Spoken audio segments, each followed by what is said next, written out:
Howard Schultz turned Starbucks into a global coffee empire, but his journey was not easy. He was born in 1953 in Brooklyn, New York, into a poor family. Howard grew up in a housing project called Bayview, where his parents struggled to make ends meet. His father, Fred Schultz, worked as a truck driver, facing many injuries and unstable jobs. Howard's mother, Elaine, provided warmth and encouragement, inspiring him to dream beyond his circumstances.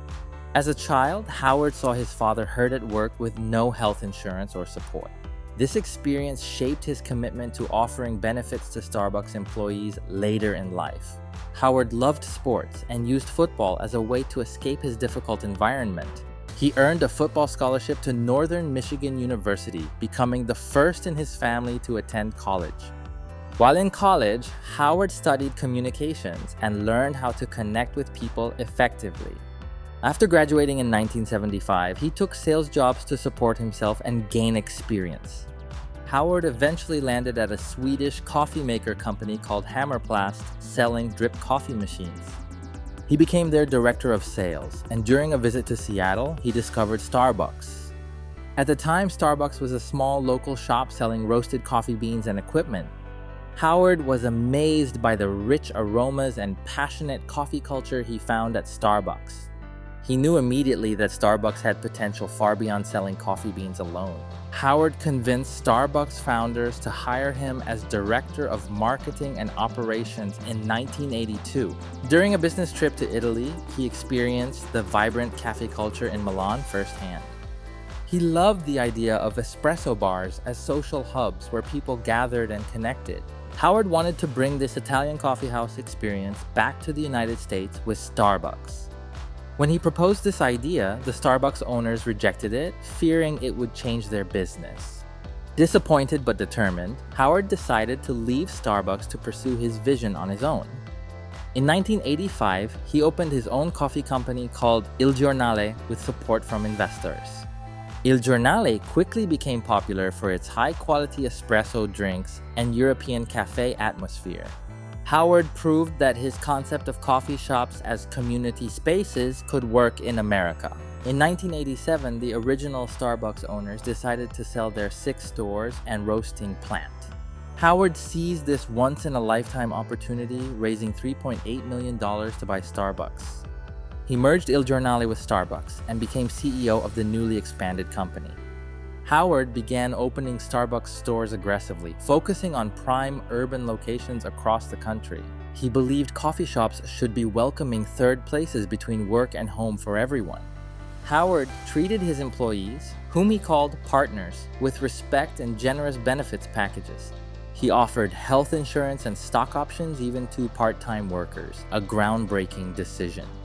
Howard's leadership philosophy emphasized building trust, inspiring loyalty, and empowering his partners to excel. Starbucks' rapid expansion in the 1990s captured America's fascination with specialty coffee drinks. The unique challenge Howard faced was maintaining company culture as Starbucks grew so quickly nationwide.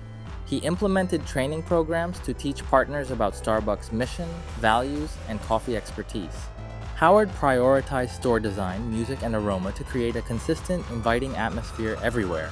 By 2000, Starbucks had thousands of locations and was becoming an iconic global brand.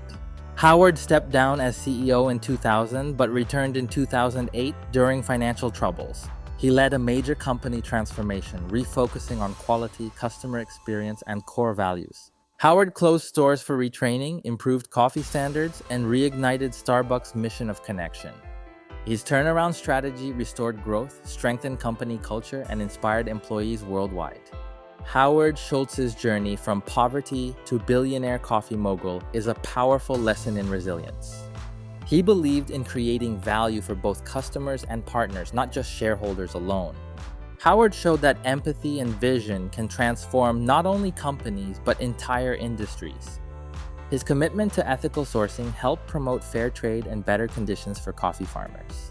Howard's story reminds us that tough beginnings can inspire extraordinary achievements later in life. He often spoke about his father's struggles, vowing to build a better company for workers. Starbucks expanded internationally, entering markets like Japan, China, and Europe under Howard's leadership. He adapted menus to local tastes while keeping Starbucks' core identity and warm service alive. Howard authored several books sharing his journey and philosophy on leadership, culture, and perseverance. His best-selling memoir, Onward, detailed his return as CEO and Starbucks' turnaround story. Howard also explored public service, considering running for President of the United States in 2019. He continues to advocate for social causes, equality, and ethical business practices beyond Starbucks. Howard Schultz proved that a single person's determination can change how the world drinks coffee. From humble beginnings in a Brooklyn housing project to global recognition, he never gave up. Howard's life teaches us to dream big, stay true to our values, and lead with compassion. He turned a small coffee shop into a symbol of community, warmth, and connection worldwide. Follow and subscribe for more incredible stories of inspiring leaders and their journeys to success.